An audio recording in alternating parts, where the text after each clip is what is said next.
This episode of Dispatches from Planet Albany is brought to you with support by New York State United Teachers, which represents more than 600,000 educators and school-related professionals in New York. Dispatches is also supported by the public affairs firm O'Donnell & Associates. For more information, check out o'donnellsolutions.com. I always worry that I'm not taking enough days off, and we've been doing a lot of planning for paternity content when I'm gone. Telling you, know who doesn't have that problem? Moi. I've been doing everything. Went to Jamaica, saw Jay-Z, Provincetown. Like if you name it, if you're like, Shontell, do you wanna? I'm like, I'm there.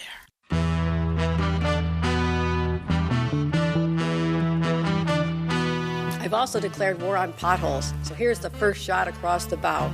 Well, as you know, with Planet Albany, there's always something that makes the planet turn. And it's this amazing view of D.C., and Eddie Vedder comes out. And he goes, "You have a cigarette?" And I've never smoked in my life, but if I had, I wish that was the moment. And this strategy takes us from potholes to knotholes. I would like to say it was a pleasure, Mr. Kim. But I'm on the road. I'm David Lombardo, and this is Dispatches from Planet Albany, a podcast about power and politics in New York State government. And on this episode, we're exploring where power will rest in the state Senate during the 2027 legislative session. Senate Majority Leader Andrea Stewart-Cousins will still be on top of the heap, but what about the vacancies we know about, like Deputy Majority Leader and Housing or Labor chairs, as well as the committees that might open up, like Finance? To help me handicap these leadership posts, we're joined remotely by Tusk Strategies partner, Shontell Plummer. Welcome back to the show, Shontell. I know I shouldn't be on the show since last time you offended me. I think, wasn't the last time when I found out your wife was having a baby? Yes. And you know how many reporters text me like, "Oh, you just found out." Like John Campbell was like, "Oh, you loser, you just found out. We've been new." And then it just made me rethink our relationship. But anyways, and you've had so many good guests since I was last on. We like to build anticipation for you. Crowd pleasers, really. Anyways. Well, I want to start with some accountability corner, and that has to do with something I found out. Tell me some things that I was right on or something? Well, this is going to be more about things I was wrong about or didn't know about, which I think you also get a kick out of. And in preparation for this, I was told that Senator Serrano is known by his colleagues as Marco. Did you? Okay, so this isn't something that you were... This is like basic. I thought you were telling me something like real. Well, are there other names that lawmakers go by that the general public might not know? Any middle names that are really first names? I think his is because he's a junior. Sure. But, I mean, that's basic. But there's not another Jose Serrano here at the state Senate. Yeah, but like in the community, there were two. It was his father and himself. So at some time there was co-occurring leadership. And I think people call them Marcos. Like I didn't call him Marcos because I was raised well, and I call senators Senator X, Y, and Z, but amongst themselves, yes, he was known as Marcos. Because in conference, they're not like Sir Serrano. No, they're like Marcos. It even sounds weird for me to say Marcos right now. It's so weird. Well, we'll move on then. We'll get past this. And there are a lot of variables with this game of musical chairs, and one is how the majority approaches the Senate rules, which, if unchanged next year, cap leadership posts at 8 years, which would impact finance, investigations, health, and education, as well as majority leader. I think it's safe to assume that the rules that get adopted in 2027 will include some sort of leeway, at very least, for majority leader. What do you think will be the way they approach this? It's July 27th. I haven't heard that the leader does not want to continue to be leader, and I haven't heard that her conference doesn't want her to continue to be leader. So they will amend the rules so she can continue to be leader. And I think it'd be kind of hypocritical for her to continue to be leader and then other people continue to be chair. So there'll probably be a tweaking of the Senate rules to allow longer posts. Well, do you think they keep year caps in place at all?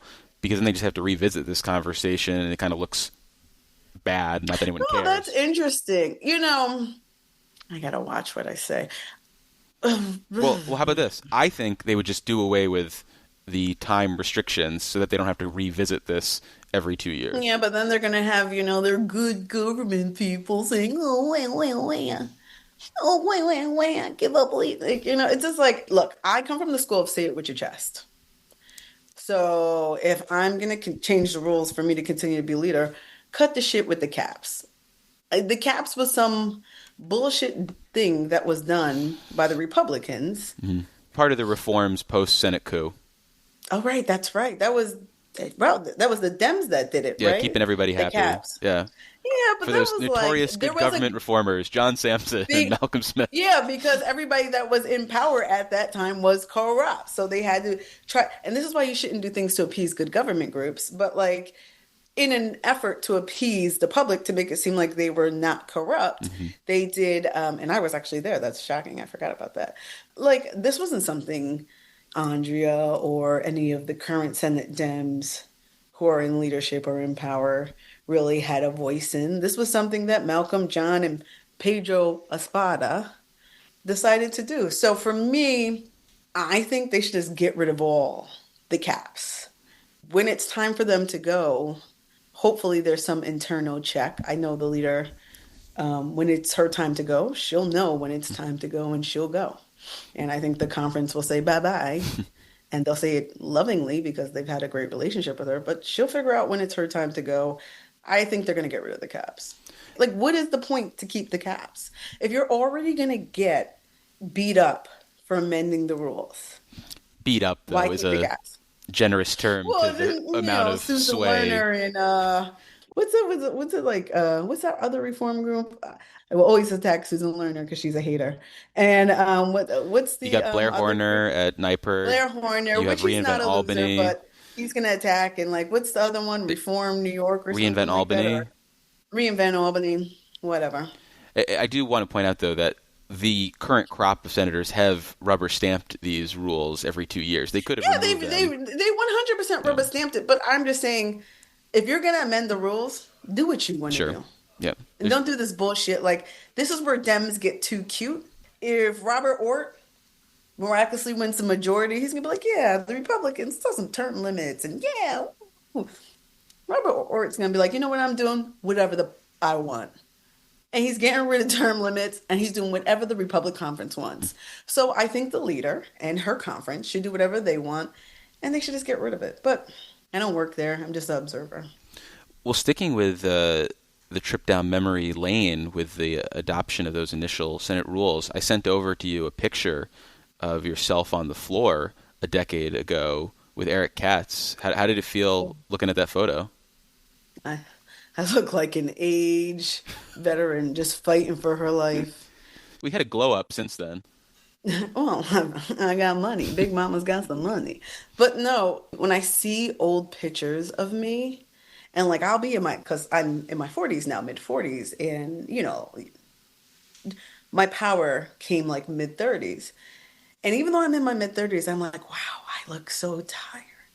Wow, I look so old. Wow, I look. And I don't think people understand how much emotional, mental stress goes on senior staff and staff in power when they're in these jobs. So God bless all the people. I hope they're enjoying their summer. But yeah, I saw it. And the leader was looking at you like, look at this loser being nosy, trying to take a picture of what we talking about, which was you. Yep. I was just trying to stay occupied and busy as I was sitting in the galleries, which can be a pretty... Well, we were in the minority, so you were probably just sitting and waiting for the Republicans. Because that picture, we were in the minority side. So we were probably just waiting for them to do something to torture us with all their torture. So But I love the current Republicans. I just want to say, Rob Ortt, Senate Lanza, my people. Well, turning to the topic at hand, there are those vacancies that are open that people, I think, have been talking a lot about. But the one that I'm interested in... I have to correct something. Oh, please. I'm sorry. As someone who worked with Leader Stewart Cousins and was one of her trusted advisors, the idea that she speaks to outside groups or outside people about the selection of chairmanships and who gets on committees is 150% absurd. I'm guessing you're responding to the analysis by Jasmine Gripper of who the next deputy majority leader will be? Because I think it diminishes that this woman is the majority leader. It diminishes she's done this for a while. She has a process that I am not going to go in publicly. But when I say it's a process that she alone does, it's a process that she alone does with a paper and a pencil. And it is a painstaking, long process, but it's a process that works for her, where she selects people. And it's not something that she confers with people. She'll figure out what she is going to do. She does it. And she confers with maybe one or two people. And that's it. And when I say confer, she's already made the decision. And she's not like, hey, what do you think? It's like, hey, I'm telling you, this is what it's done. She's very cautious about leaks before committee chairs are announced.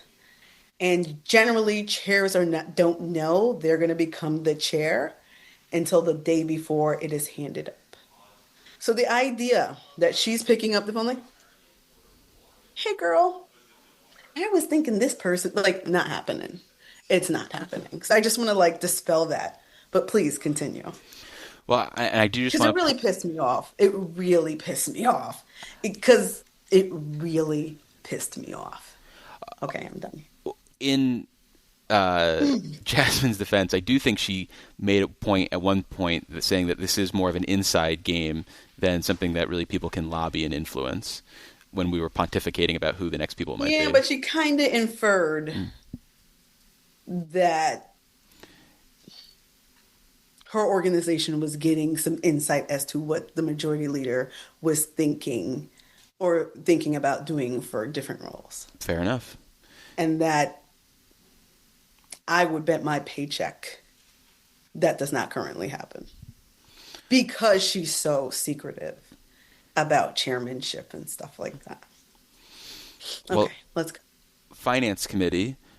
Right now, It's Liz Krueger's committee, but it's hard to imagine that she returns to that post in 2027. Well, she's returning. But she's to back. The committee chair post in 2027, there was actually some speculation that she might change what her portfolio looked like prior to the stroke in 2027, 2028, reprioritize her quality of life versus the Senate. Now it seems almost like a lock next year. And the possible replacements that I was looking at that made sense, there were 3 names initially, but I whittled it down to 2 after picking some people's brains. And it seems like the replacements could be Gonardus and John Liu. And I'm curious what you think about those 2 names. Gonardus had been in the running for the judiciary chair. Liu sort of filled in, and it's that finance role, temporarily at least, for some of the Senate finance committees in 2027. So I think there is some there. They're both relatively senior.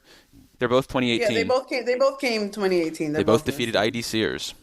First of all, I want to say it would be a shame if Senator Krueger could not continue as finance chair. Finance chair is a thankless job. Sitting in that stinking hearing room for weeks, listening to people babble on, and then debating the budget is a thankless job. Though there were times where I disagreed with Senator Krueger, I truly think we were blessed to have her. She is an OG in finance. I'm not going to pick, but I just give you my views. We forget that Senator Liu used to be the New York City comptroller at one point, wasn't he? I can't remember if he was the candidate or he actually held it. No, he was a candidate for mayor. Wasn't he a candidate for mayor? I will Google this and I'll let you then recut it and you can say it with confidence. John was comptroller from 2010 to 2013. You don't need to recut nothing because my institutional knowledge is that, buddy. But yeah, he was comptroller. And he also teaches... He teaches at one of the institutions. And Municipal Finance and Public Policy at Columbia University. So if I was a betting woman, I think he would probably be the next in line for finance chair. I think he's someone who the conference trusts. He's someone that's very knowledgeable in all things finance. I had to negotiate something with him, and his understanding of numbers is very sophisticated. There were always two people that would talk a lot when we had issues that were like financial in nature, and it was always Senator Krueger and Senator Lou. If Senator Lou thinks you're lying or is calling bullshit, like if the finance staff gave numbers, he'd be like, no, how did you get that computation? Blah blah blah blah blah. So I do see him being probably the heir apparent. And Senator Gennardis, I want to say, because he is a lawyer, because he has so many different things he can dabble in. Like, I'm hearing his name for a whole bunch of things that he wanted. Like, at one point, we heard his name for DSCC chair. Now we're hearing his name for possible finance. I think the world's his oyster. I think there's going to be a lot of musical chairs. So it'll be interesting to see what leadership position or where he goes in this whole thing. There are a couple senators with more seniority than Gennardis and Liu. One is Gustavo Rivera. And if we come back to those committee chair caps... I never thought about that, actually. I think he is like... Though I think the hospitals and pharmas may have different opinions, I do think... Sure, go, take it. Get the finance They're like, please, finance, go, yeah. No, but I don't know. I think he loves... The senator genuinely loves health. Maybe, but I just see him being comfortable in his lane. I think Senator Gustavo Rivera knows what he doesn't know, but I don't know if finance would be the thing he would run after.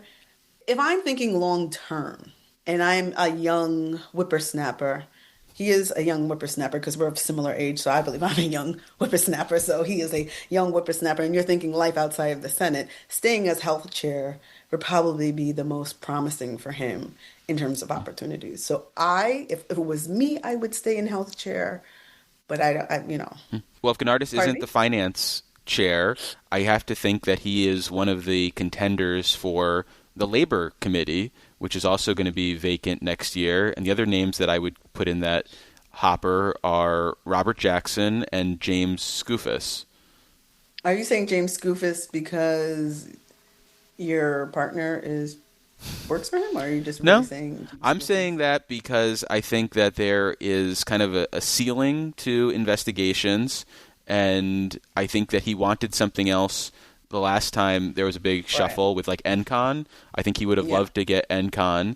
And so clearly he's interested in other stuff outside of investigations. And labor in New York is a powerful committee. He's got strong labor connections. So I think that, you'd want that committee. I think Robert Jackson has a track record of especially going to bat for the public sector unions. And then Gennardis, maybe he wants something else besides wherever he is now. So I heard, and these are like when I say I heard consultants talking about this. No one in the legislature, because to be honest, since session ended, I have not spoken to any legislators except my dear friend Michael Gianaris and another person. That's none of y'all business. I heard Chris Ryan. Not a lot of seniority there. Not a lot of seniority. I think he used to be, was it CWA? He used to be He CWA. did something with the unions, yeah. Yeah, well, let's not diminish, because he used to be with CWA. I think Robert Jackson was with a union prior to being a senator. I don't know. I want to say something. He was with some union. I thought, could be wrong. Another name I heard? Senator, and I always get her name wrong, Jessica Scarilla Spanton. I think you nailed it. I heard her name. Obviously, she worked for, Senator Savino when she was here, had a lot of ties to labor. I think labor is a mixed bag. I think it'll probably go to the most senior member with good relationships. And it's like, people are like, yeah, I have good relationship with the trade. It's like, no, you have to have good relationships with everybody. So like, I love Senator Skoufis. I don't know what his relationship is with a Henry Garrido at DC 37. I don't know what his relationship is with a Bill Mulgrew. Like, I don't know what his relationship is with some of the downstate unions that have large control, not large control, but have a large presence. Like, what's his relationship with Manny? What's his, The trades, okay, I get it. But like, what's your relationship with like some of the, bigger, more city-oriented labor unions? Does that bode well for Andrew Gennardis then, since he comes from the city? Yes, and I think no, Scoofus. I'm trying to remember when Scoofus came in. They're both I 2018. think yeah, so I would put them neck and neck. I think you're right. Chris Ryan is young, not young, but like a newer member. Might be a harder case to make. Okay. Robert Jackson, depending on what happens to Shelley Mayer, because like Senator Mayer is in the runnings. I'm just doing real names. I'm not doing Senator and all that. But Shelley Mayer is in the running for possibly deputy. So it's like her, Marcos, people are saying Bailey. Let's say Shelley Mayer gets picked, then that changes education. And if education is open, Robert Jackson wants education. Like, this man walked miles for, education funding. Like, he is a real champion of education. So it just depends on who gets what, the configuration of who then gets considered for what else, if that makes sense. Well, no, that was a thing I was going to do last, but since you bring it up, there are these multiple pathways to go for deputy leader, which then set up multiple different openings with education, with, if you go with Senator Mayer, insurance, if you go with Senator Bailey, and insurance is something that people want. And we forgot Serrano. Then you also get conference chair and cultural affairs, which cultural affairs is not. It's a booby prize. It's not. It's you get a consolation to deal with the prize, Met, and you get to deal with some prestigious museums. Hard to imagine somebody with less than like 6 years here doesn't end up on that committee. It's kind of like disabilities. It's not something people are clamoring for. It's not disability. You gotta stop diminishing people's stuff, because as someone who used to represent the Met Museum, they do a lot of cultural things for the state, and anyways. If you don't represent the Met, though, why would a lawmaker care? If it's not in their district, I don't think they're going to be clamoring to do it. I mean, if it's one of the most prestigious, like, it doesn't matter if it's in your state or not. It doesn't matter if it's in your district. If you care for the issue and the subject matter, if you care about cultural affairs, like cultural affairs has a piece of like all the parks. And I think stuff Pat in the Fahey would state. care about it. Yeah, like there are. It's not just like it's like the museums, but it's the parks. Well, she's got It's a state lot of museum in her recreational district. stuff. Yeah, like it's. And she a lot loves of riding her stuff. bicycle all over the place. So she'd get the Empire State Trail. Anyways, so wait, what are we talking Well, about? just that, you have these different scenarios that could play out. And I think that does complicate things for that pencil and eraser scenario you laid out for the leader. The way I think the leader will do it, she'll go seniority down. Like, she'll do like, what are the most senior positions, and figure that out, because then you can figure out. You can't go like the least senior positions and go up. You actually have to figure it out from like, all right, well, who's going to be my deputy? Right. Which, I mean, you either go the placeholder way with a Shelley Mayer or a Jose Serrano, or you go, I'm elevating the person who is widely considered my successor, and this is the training ground for him, Jamal Bailey.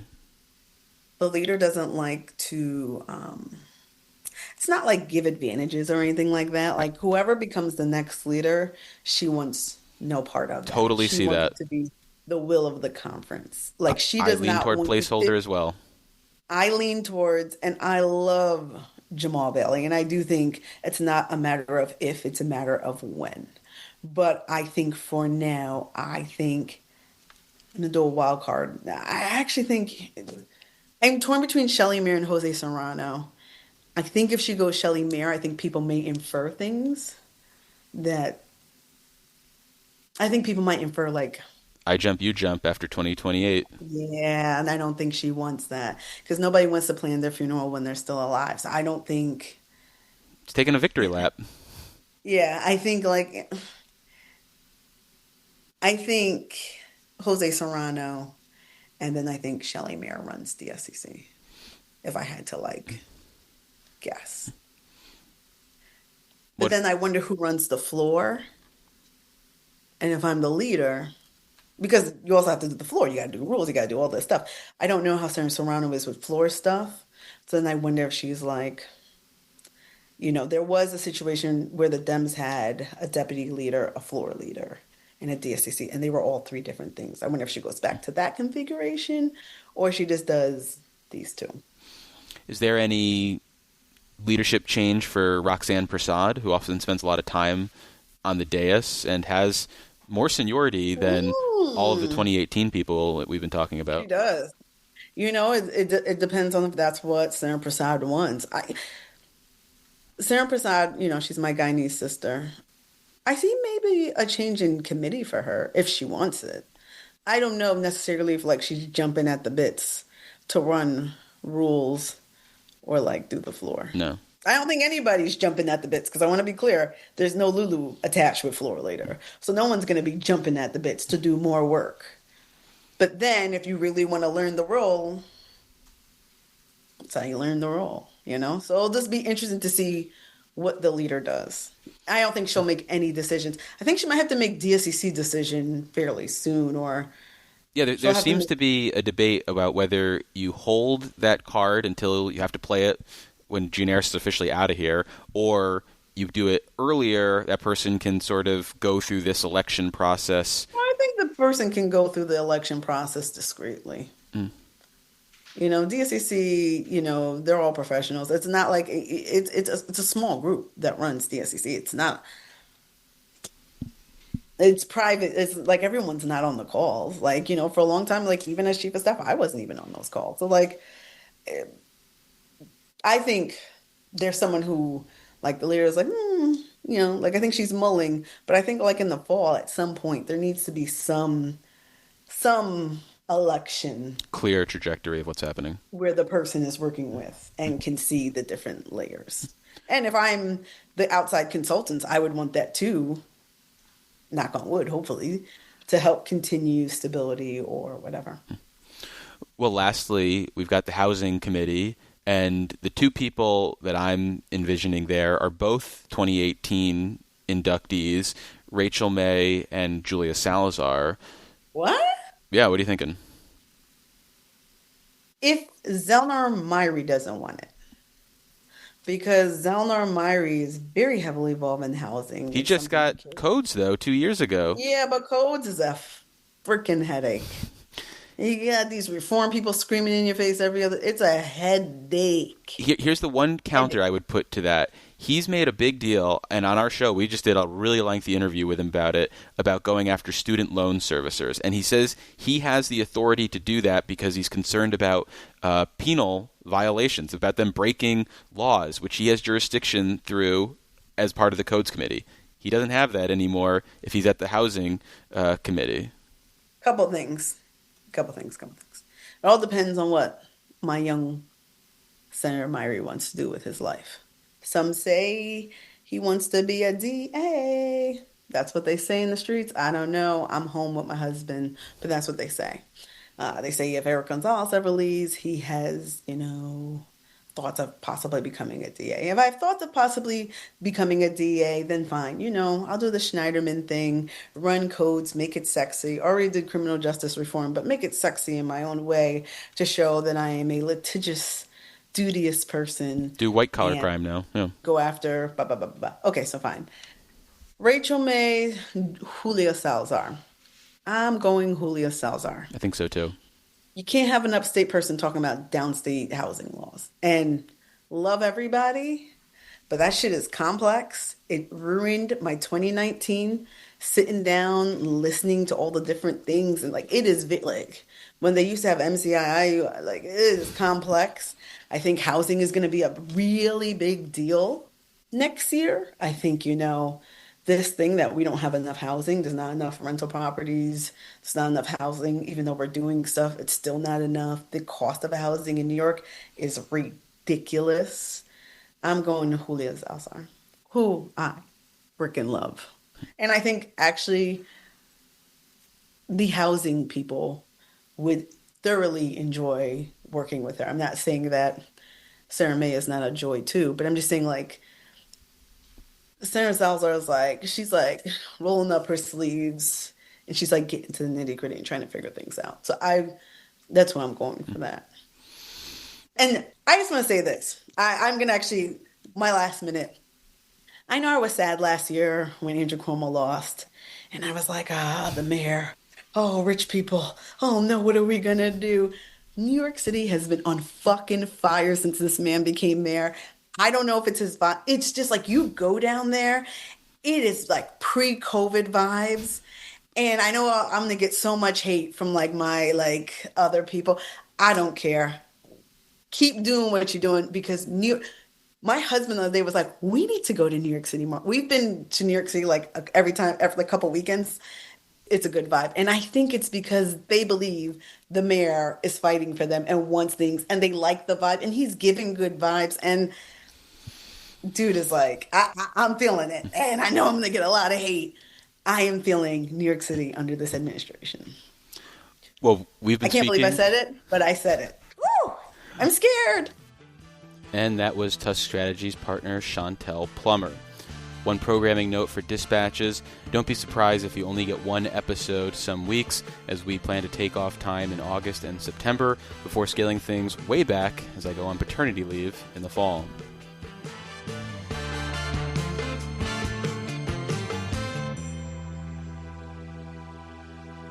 I heard about your Provincetown trip. Oh, yeah! I saw a secret someone. I am not going to say anything, but I saw someone who I thoroughly enjoy in Provincetown, and we took a selfie and sent it to you. So that was very cool. And we're going to Europe in September. I guess that's still, no, yeah, it's still summer. We're going to go see Jay-Z in Paris. It's the only way to do it.